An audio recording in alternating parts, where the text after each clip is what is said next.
Sir, can you give me a few minutes to just read an excerpt? Please. And this is taken from the special report submitted by the acting provincial director, who was then General Albayalde, to acting regional director PRO3, General Petrosanta. You're upperclassman, no? I'm not upperclassman, sir. Anong batch kayo? Class 82, sir. 82. Yes, sir. 86 sila. Yes, sir. Si General Petrosanta is class 84, sir. 84. Sige po, Yes, go ahead. Mr. Chair.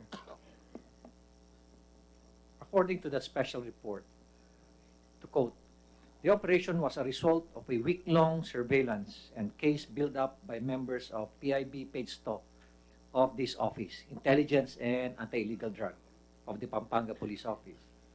On November 29, 2013, Police Superintendent Rody Baloyo received an information from a certain Bullet, a civilian informant regarding an alleged drug pushing activity at Lakeshore, Mexico, Pampanga. Police Superintendent Baloyo immediately informed the undersigned. The undersigned is Police Senior Superintendent Oscar Albayalde.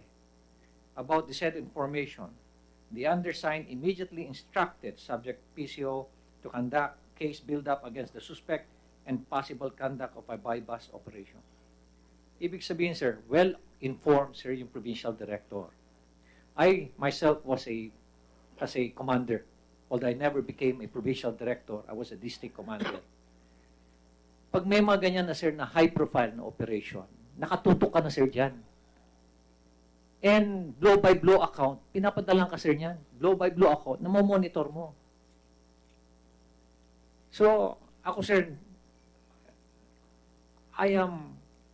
I'm just wondering why hindi, sir, nalaman ni, who was then the provincial director, General Albayalde, kung ano yung nangyayari doon sa loob. Binulag ba siya ng mga tao niya?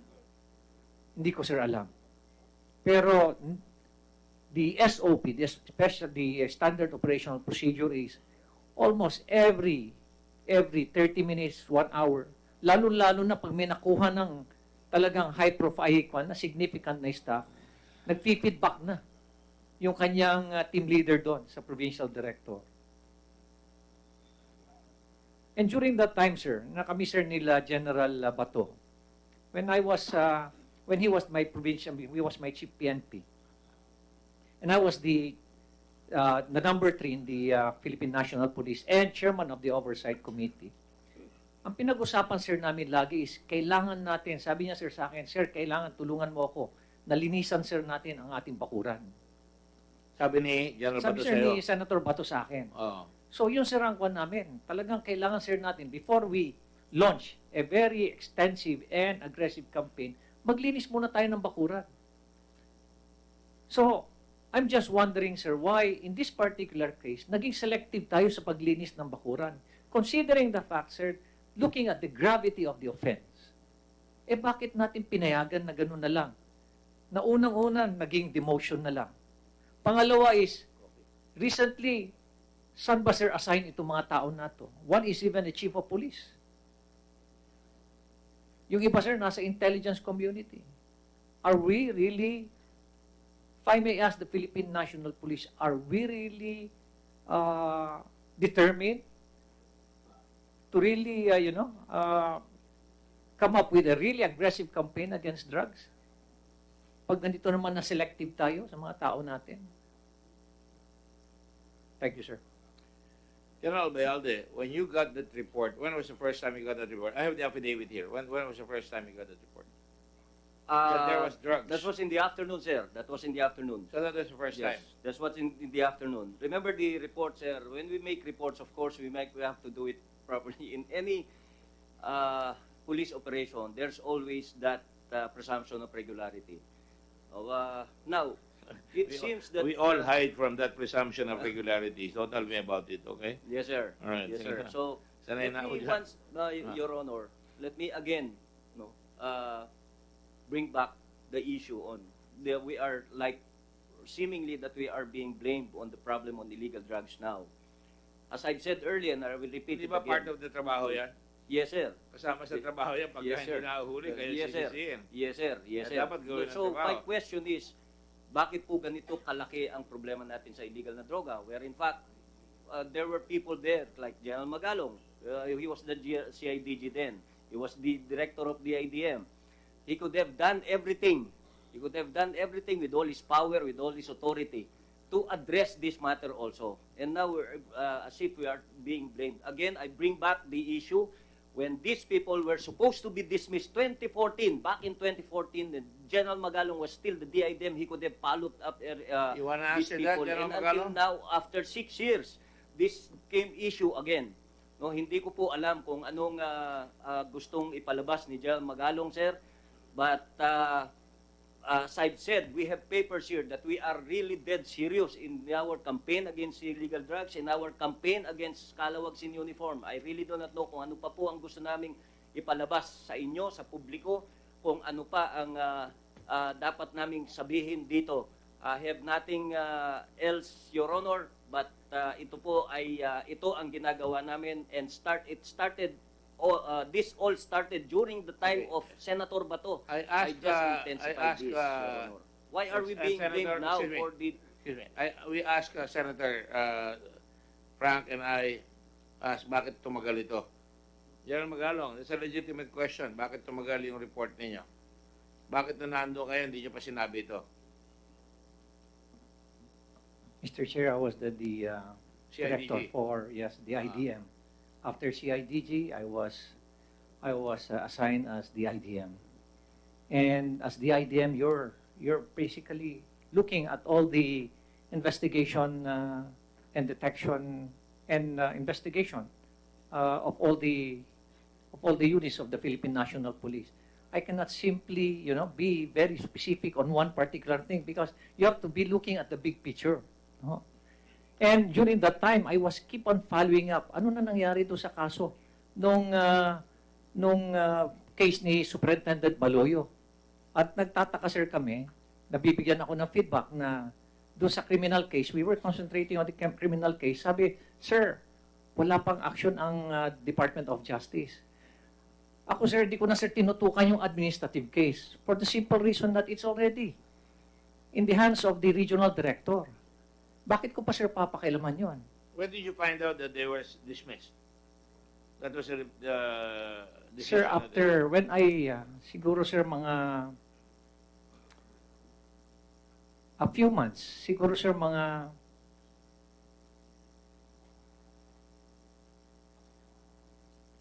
a few months. Are you referring, sir, to the the dismissal of Balayo?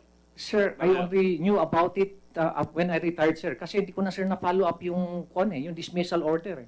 I was not even aware, sir, that General Pietrasanta issued a dismissal order. Hindi ko, sir, na-follow up yun . So what caused you then to say this in open hearing here?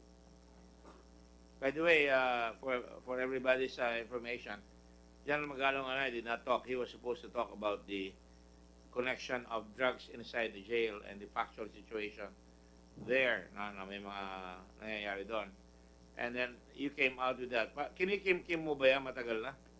Sir, to be honest with you, this is not scripted. Alam niyo po, sir, yan. In fact, sir, I was hesitant to appear before this committee. Binanggit ko, sir, sa inyo na ang GCTA, sir, wala po, sir, sa scope ng investigation. I'm not asking that. All I'm saying is,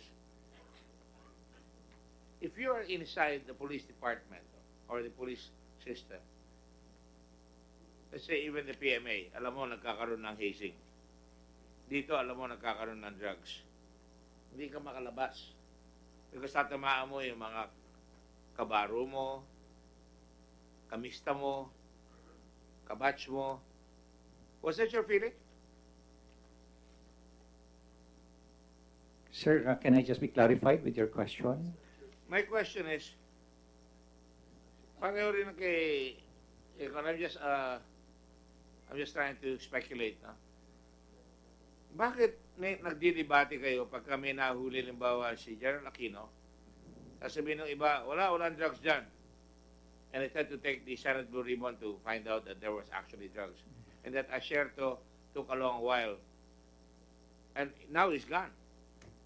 Same thing with Pardo. He's gone. Pinaghirapan namin yan, pero wala na huli.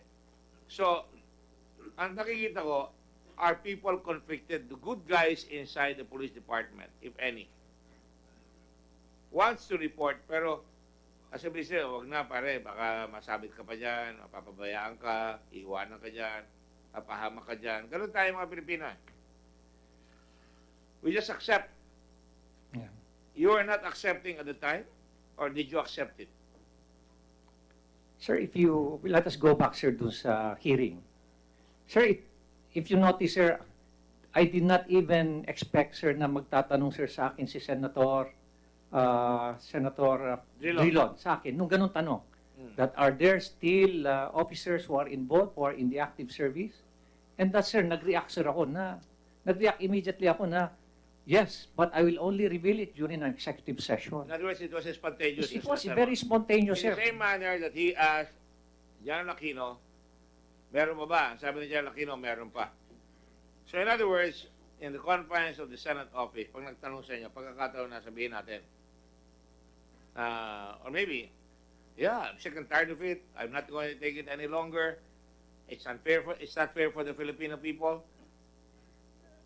And maybe that's why I asked, and I told you already, are you guys conflicted? Same manner, I would ask General Albayalde, pagka ikaw, I always believe na pagka ikaw in a muno, dapat you go all out. No? And there are many, many temptations in the job, right? But if you really want to change things, and perhaps that's one of the reasons why we never got to change this country, is because nag-aalangan tayo pagdating na nakapwesto.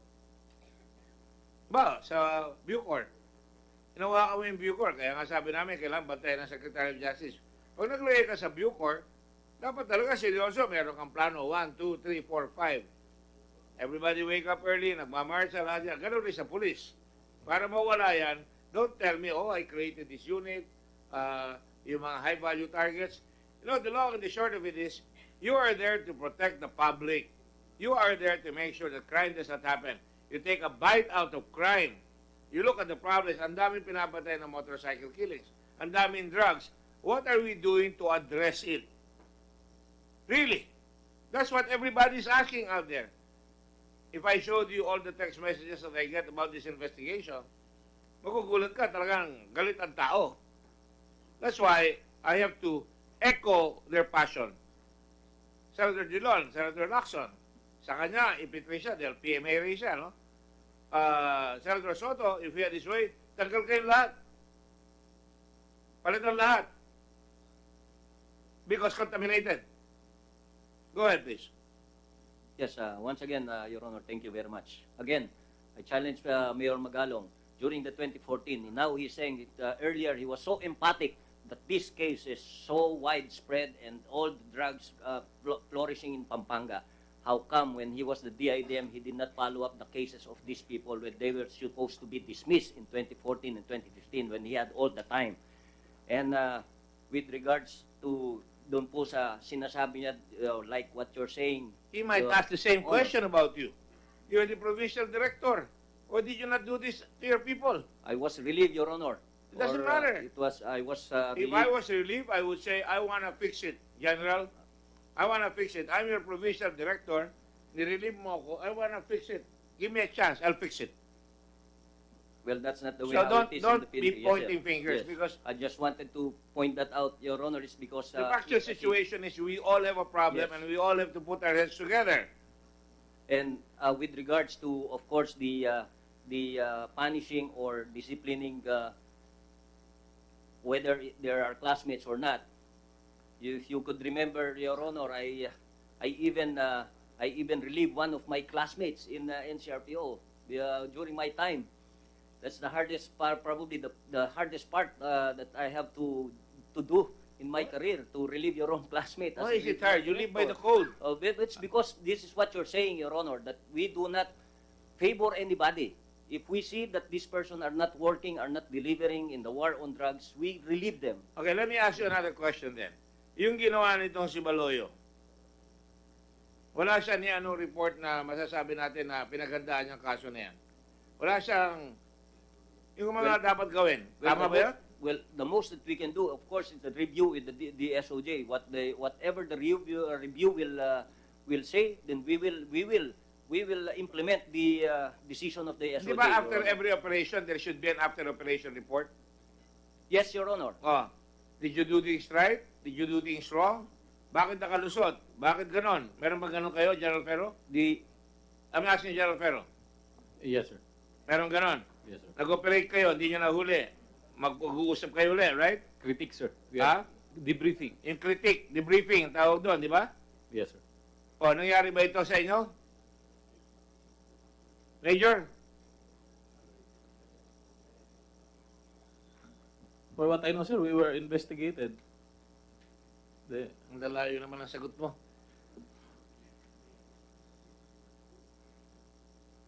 You know, as big as you are, the way I look at you, you're so small. I don't think you use your head. I think you just do and do. You follow everything that I told you without any analysis, and that's why you're in trouble.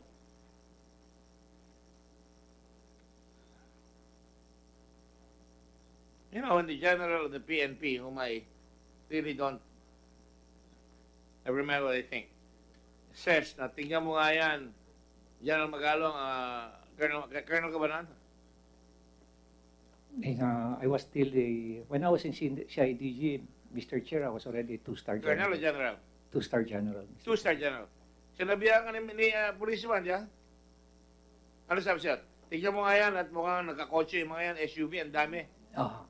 Actually, nabanggit ho niya na pati yan si yung provincial director nila, meron din siya. Ganon. Well, what do you say about that? Ayokong paglabanin kayo, pero, I really don't know what personal gripes that Major Magalong here has on me, Your Honor, because this happened 2013. What I have in 2013 was a pickup truck, model, I don't know, an old model one. And I can even say that I bought that from a neighbor, Your Honor. Hindi ko po alam, Your Honor, why this is being, again, lumalabas after 6 years. I really do not know the motive of Mayor Magalong. And again, sabi ko nga, if there's anything against these people, it could have been done, or even against me, it could have been done way back 2014, 2015, not during my time as a Chief PNP, Your Honor. no, but what worries me is, General Purisima tells him, sige mo nga yan, may nagkakausya lahat yung mga tao dyan, at nakakwarta lahat yung mga tao dyan. So, inimbestiga niya. At sa ating investigasyon, nakita natin, parang falsifikado yung pagka-raid. Hindi raid talaga, parang hulid up nga eh. Well, Those are serious accusations. 55 million pesos were taken. Tapos, di pa sinabi dito yung naka-blanket yung pera. Sa dami ng pera, ilagay sa blanket. May kahumpa. Tapos yung drugs, umaapaw. 4 na tao ang bumuhat. Sinukat nila doon sa... Paano nyo sinukat yun? So we did a reenactment based on the sa testimony. reenactment, di ba? Dinescribe, sir, nila sa amin. So ang ginawa, sir, ng ating mga investigators, bumili, sir, ng tawas, kinargahan nila tag 1 Why do you think kilo. they would do that? Why do you think gagawin yan? Talaga maginagawa niya sa reenactment? Ba't kailangan nag-reenactment? So that we'll have a baseline of the part of the investigation, sir. So that we'll have a somehow a guide in order for us to come up with a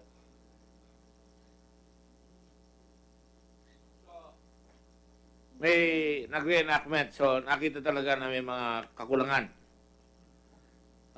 yes, sir. Joel, Bong, hindi si Bongo Bong, Bong Pahargo. Do you think that they follow the rules? Marami violation po, sir. Ha? Hindi, sir. Hindi na pinalo ang rules. So, General Ferro, hindi na pinalo ang rules. Yes, sir. That's why we filed the case against these people, sir. Correct. So, and in spite of that, dinismiss pa yung kaso dinismiss, hindi yung dinismiss yung decision. Yung tao, hindi dinismiss. Kaya nga, ang hirap ipaliwanag eh. You understand where I'm coming from, General Albayalde? Yes, sir. Ang Yes, hirap Your- paliwanag eh. Opo. Talo Ah, ka sa parada. May I just say, Sila sir, talo sa parada, hindi pa yes, ikaw. Yes, sir. Oh. It seems that that was saying this, what he says, what they say. No, what no, no, he no. It's not he says, he says. I'm just looking at the evidence. Yes, There are Your rules. Honor. Meron And, kayong terms of engagement, rules yes, of Your engagement. Honor. Meron kayong rules pagkuha ng ebidensya. Yes, Your Honor. May photographer dapat. Meron Yes, Your kang Honor. barangay captain. Yes, Ikunuha Your yung Honor. ebidensya the day after. Opo. Sabi mo, nalaman mo the same day. Ano ang report sa'yo? Ano ginawa mo pagkatapos? Nasaan? Of course, Your Honor, I have to, me as the provincial director is a ministerial team. Now, I believe the case is under review by the SOJ. The SOJ is here. I really suggest, Your Honor, that we have to wait for the review of the SOJ. If the SOJ will tell us to, again, dismiss all these people, we will all dismiss these people, Your Honor. If SOJ will tell us that we charge these people once again or charge other people again, we will do it, Your Honor. Kasi hindi na po yata maganda. This is all allegations, and the case was dismissed based on merits according to the papers. The SOJ is here. I think in respect to the pending review of the case, let us wait for the decision of the SOJ, and we will follow. If probably SOJ will prime probable cause again to reopen the case and again to charge these people again for administrative charges, we will do it, Your Honor. Well, I'm glad because it looks like they're passing the back to you, Secretary Guevara. As I manifested earlier, Mr. Chairman, the DOJ will strive to come up with a resolution on the appeal one way or another. That by would the be end. most appreciated.